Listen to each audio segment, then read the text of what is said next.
Assalamu alaikum урматтуу мекендештер, урматтуу ноқат эли. Биз азыр бүгүн Оштобуз.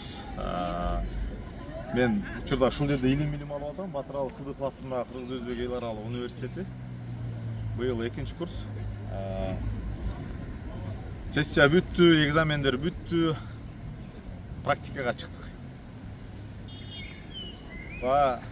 Пайгамбарыбыз айткандай, илим бешиктен кабырга чейин дейт го. Окугандын эч эрте кечи жок. Учурдун талабы мурда илимге, билимге чындыгында мындай көңүл бурулган эмес. Азыркы учурда окубасаң, илимиң, билимиң болбосо, дипломуң болбосо, эч жака бара албайсың, эч жака жумушка кире албайсың. Ошондуктан баардыгыңыздарды илимге, билимге чакырып кетким келет. Эч качан кеч эмес. 80-90го чыкканда дагы илим алган аксакалдар бар. Дүйнөдө бул жөнүндө көп эле маалыматтар бар. Ноқатта мына биз видеонун аягында аны да кошуп коебуз. Англис тилин үйрөтүү окуу борбору ачылды. Өзүбүздүн энелерибиздин бири ачты, келинчеги сабак үйрөтөт. Англис тилин үйрөтөт. Ал жерде ээн эркин англис тилинде сүйлөгөндү үйрөнүп чыгасыздар. Балдарыңыздар дагы, өзүңүздөр дагы. Номер телефондон экранга калтырабыз. Алар менен байланышып, балдарыңыздарды окуушуна берсеңиздер болот. Локациясы да аябай сонун. Шаардын так ортосунда. Бүт шарттар каралган. Комфорттун күнү ысыган эртең ал жерде кондиционер, өзүнчө жана сабак учурунда ал жерде 1,5 саат сабак өтүлөт балдарга. Учурунда тыныгы болот, кофе, чай ичсеңиздер болот, таза суу ичсе болот балдарыңыздар. Аябай сонун. Акчасы болгону 2800. 2-3 бала болсо, же болбосом 3 айдан көбүрөөгүн алдын ала төлөнө турган болсо 2500 сом экен. Болбосо 2800 сом айына. Эми бүгүнкү күнү мына баардык экзамендер бүтүп, биз заочно окуйбуз. Бүгүнкү күнү биз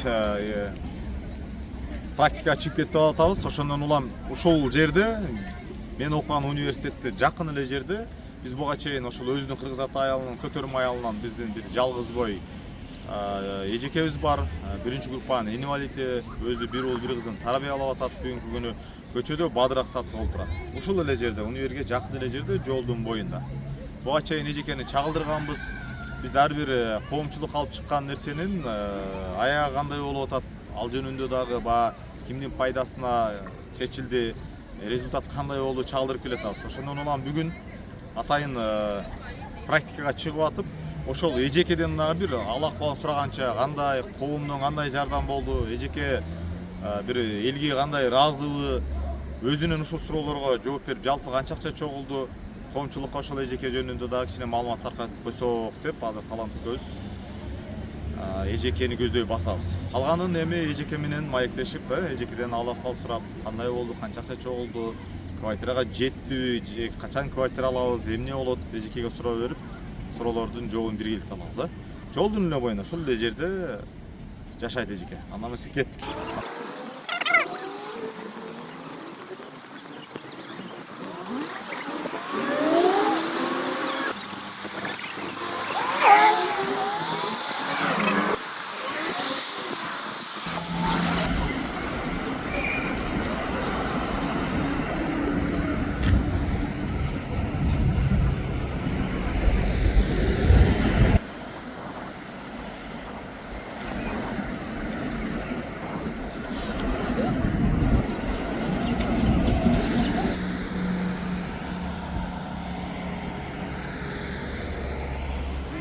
Assalamu alaikum. Amансызбы? Жакшысызбы? Амансызбы? Содаңызга береке. Кантип атасыз? Жакшыбы? Канча аядасызбы? Үйүнчү балдарыңыз. Сизден башка бул сатчылар дагы келер экен да. Домдор дагы алабы? Бизге сабак эмне сатып атасыз? Майдан аты. Содаңызга береке сиздер. Майдан аты сатат экен бизге. Бизге кантип атасыз? Алсаңыз аманбы? Бала чакаңыз, жакшы жумуштарыңыз. Маша, сиз жерден тарта берели же шумно же чекеге чыгалыбы? Сиз жерден тарта берели. Кантип атасың аны эжеке? Жакшы, сиз суудагы.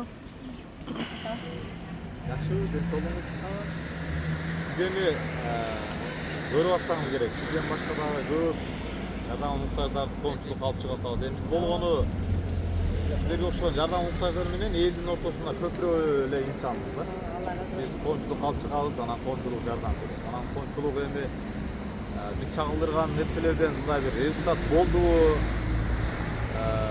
маселеси чечилдиби, анан баягы жардам муктажга жардам берип ошонун муктажы чечилсе адам кичине рахаттанат экен да, бул жалган жашоо. Акыретте тим боле. Аллахым эми ар тараптуу ким кайсы тармактан жардамга кол сунган болсо бардыгынан Аллах ыраазы болсун. Ошого биз азыр эми бүгүн биздин экзамендер бүттү, сессия бүттү, экзамен бүтүп эмеге таркадык. Билесиз өзүң ушул жерде окуйм. Ошондон улам сизден бир алакыбал сураганча практикага чыгардан мурун бир коомчулукка алып чыгалы, коомчулук менен суроосу бар да, эже кантип экен, эмне болду экен деп. Ошого бир өзүңүздөн бир маалымат алсак, коомчулуктан жардам кандай болду, жалпы канча сумма чогулду, квартирага жеттиби, алдыда кандай пландар бар? Өзүңүздөн угалы, эл менен чогуу бирге. Көп болду сизге келе албаганыңыз. Ооба. Рахмат элге. Эл бар экен, ушунча акча чогулуп эме болду. Сиздердин жардамыңар менен классташтар, көтөрмө эли, эмелер, жакын туугандарым, классташтарым, кошуна колоң дегендей баардык мени тааныган ошо көтөрмөлүк эмелер, жердештерим көп жардам беришти. Башка элдерге жардам эме кылышты, башка элдер да жардам берип уккан. Алла ыраазы болсун. Орозонун эмеси менен 2,5 миллион акча чогулду. Рахмат элге. Эл бар 2 миллион акча чогулду, э? Ооба. Машалла. Рахмат. Аябай кубанычтамын. 2 миллион чоң сумма, 2 миллион.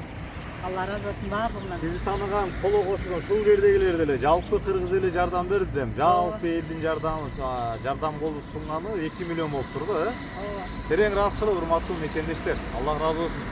Жашоо денсаулык өмүр сиңдерге береке берсин. Биз сиздер менен сыймыктанабыз. Биз болгону себепчибиз. Кубанат экенсиң да, мындай бир результат болсо 2 миллион деген бул чоң акча да. Мен үчүн өтө чоң акча. Эже үчүн тим боле. Мен мындай 2 миллион деген түшүмө дагы кирген эмес, чынын айтсам. Жалгыз эмес экенсизби? Ооба, жалгыз эмес экен. Эл бар экен, журт бар экен. Элден айланса болот. Элден айланса болот. Рахмат, Алла ыраазы болсун баардыгынан. Дуа кылып отурам баардыгыңыздарга. Менден кайтпаса Алладан кайтсын баардыгыңыздарга. Рахмат. Кандай пландар анан эжеке 2 миллион азыр эми бул жерде ушул эски домдордон канча бир бөлмөлүк квартира ала алабызбы? Бөлмөлүү жок. 2 миллионго келбейт экен. Канча экен эң арзан Эң арзаны эме 45 миң долларгабы? Ооба. 45 миң болсо бул канча болду? 5 миллион болуп кетеби? 4 миллионго жакын. 4 миллион.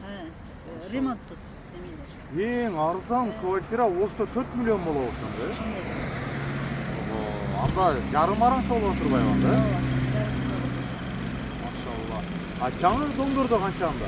Жаңы домдордо. Жаңы домдордон кете жакында эмеге барып келдик.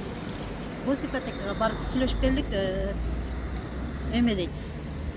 50% 2 миллион 370 миң экен. Анан общий суммасы 4 миллион 700 канча миң ошондой экен, а? 4 миллион 700, э? Жалпы проценти менен. Сизге мындай жеңилдетилген вариантта берет экен? 800ге жакын. 4 миллион 800 миң жакын. Жок, ипотеканын проценти сизге жеңилдетилген вариантта берилет экен, айттыңыз да Жок, сиз. ондай эмелер жок экен. Жокпу экен? Жок экен. Машалла. Анан мындай жаңы эми курулуп баштаган эмелер 4% берет экен. Бирок ол мындай эме кылды экен да.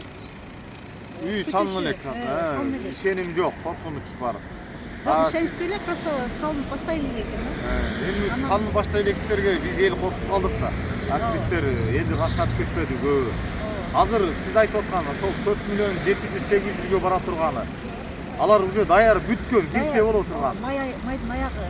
50% нажак бер жагы документация бүтүшү менен примерно 2,5 миллион менен кирсеңиз, а ежемесячный платеж канча болот экен? Неме? 22.700 22.700 айына төлөйсүз. 10 жылга. 10 жылга болсо, а сиз бүгүнкү күнү бул жерге жалпы кыздар менен жалпы канча акча төлөп жашайсыздар? 2 комната, бир комнатасында кыздар бар, бир комнатасында өзүм общий 25 миң. 25 миң бересиз. Тагыда 25 миң төлөп турбайсыздар. Ооба. Азыр бир бөлмөнүн алсак бул евро стилиндеги үй болсо керек, а? То есть кухнясы менен чоң. Ал жерге ушул эле состав кирип жашасаңар болот да. 25 миллион чем квартирага берсе, ипотекага берип 10 жылдан өзүңүзгө калат экен. Пландар кандай болуп атат анан? Пландар эми ошо акча жетпей атат. Жетпей атат. Сиз кандай бир чечим кабыл алып атасыз? Эмне кылышыбыз керек? Кандай? Ошол вариантты макул көрүп атасызбы? Ипотечный вариант кылып ала беребизби анда? 50%-ын төлөп. Эми айла жок. Эми ошо тура кетет. Наличкага сатып ала албайт экенбиз. Все равно наличка ала турган болсок, эң арзан эски домдордо 4 миллион сом болот деп атасыз. Дагы 2 миллион чогулуш керек болот экен. Урматтуу мекендештер. Сунуштуу эжеке, азыр эми 50%-ын төлөгөнгө бизге мына жак бер жак полумиллион жетпейт экен, а? Анда кайрадан биз элге сиздин реквизитиңизди коюп, өзүңүздүн эм банкыңызды, жанагы эжекеңиздин Сбербанкын коелу. Дагы бир полумиллион чогулсак, ипотекага 50% чогулуп калса, сизди үйлүү кылып коет экенбиз да. Ошол эле состав менен кирип турат экенсиз. Анан ага чейин дагы бир коомчулукта ишкер, жакшы адамдар бар. Балким дагы бир чагылдырсак, ипотекаңызды бирөөтө жооп берип калаттыр, же мамлекет жардам берип калаттыр.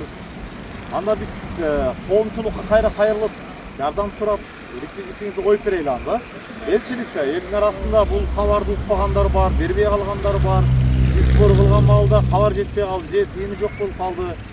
Биз анда бүгүн сизден ахуал сураганча ушул коомчулукка кантти эмне болду бир элге маалымат берип кой деп келген болчук да. Жакшы болуптур келгенбиз. Анда урматтуу мекендештер, сураныч. Кайрадан эжекенин реквизитин коелу өзүнүн эм банкын. WhatsApp номери чалып түздөн-түз сүйлөшүп, зекет берчүлөр, ихсан берчүлөр, жардамга кошулуп, Россия чет өлкөдөгүлөр бүт сиздерди азыр Сбербанк көп сурайсыздар, Сбербанкы бар эжекен, буга чейин койгонбуз. Кайра эм банк Сбербанкын коюп берели. Полумиллион чогулуп калса, эжекеге ипотечный вариантта жаңы түшкөн даяр домдон алат экенбиз, кирип жашайт экен. Дагы 1,5 миллионго кол кабыш кылып берели, урматтуу мекендештер, сураныч. Алла разы болсун сиздерге. Терең ыраазычылык кыргыз элим. Элден айланса болот. Өйдө кыз жамааттан алыс кылсын, жашоодон соң өмүр сиздерге береке берсин Аллахым. Эжекени жакшына бир үйлүү болууга дагы бир себепкер бололу, урматтуу мекендештер. Жалпы кыргыз элим 7 миллион кап барбыз, 7,5 миллион уже.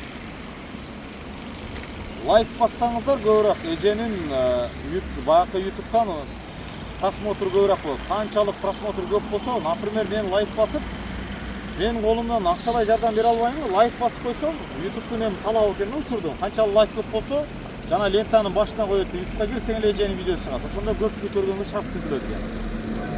Ошол жардам дагы биз үчүн чоң жардам болот да. Мүмкүнчүлүгү барларга ушул видео жетип калса, балким миллионду өзү берип кое турган адамдар бар да, ошол адамдарга жетип калса. Бет капчан бар, балким астартыгын төлөп, кирити жок эле үй алып берип калышы мүмкүн, бет капчан жана жардам берип жүргөн тууганыңызга жетип калса. Ошондуктан аянбастан сураныч, көрүп атып эле лайк басып, эжеге бир жакшы каалоо тилек, жардамга сунгандардын акысына дуа кылып, комментарий калып коюшуңуздарды сурунабыз. Эжеке, бардыгы жакшы болот. Күндө ачылып калды мына буюрса. Үмүт кылабыз эми иншалла полумиллион чогулуп калат, сизди үйлүү кылып, үйгө кирип аткан жерден коомчулукка дагы бир кубануу менен, сүйүүнү менен чагылдырып, жабыгына үйүңүздө чай ичер деген үмүттөбүз, Рахмат, баарыңызга шүгүр. Бизге да, биздин акыбызга да дуа кылып туруңуздар. Бүгүн кеч сразу видеону чыгарып, эм банктарыңызды коюп беребиз, Рахмат, урматтуу мекендештер. Терең ырашыл бар болуңуздар. Ассаламу алейкум. Ноокат шаарынын базардын алды, Калилин көчөсү, Береке грант алдыбызда. Бул жагы Круговой, бул жагы базардын башы. Айтор место локация дагы аябай удобный, аябай сонун жерде. Ноокат эли. Биз экранга булардын номер телефондорун алардын Instagram баракчасын калтырып кетебиз. Катталып өздөрү менен байланышып, баардык суроолоруна өздөрүңүздөр жооп алсаңыздар болот.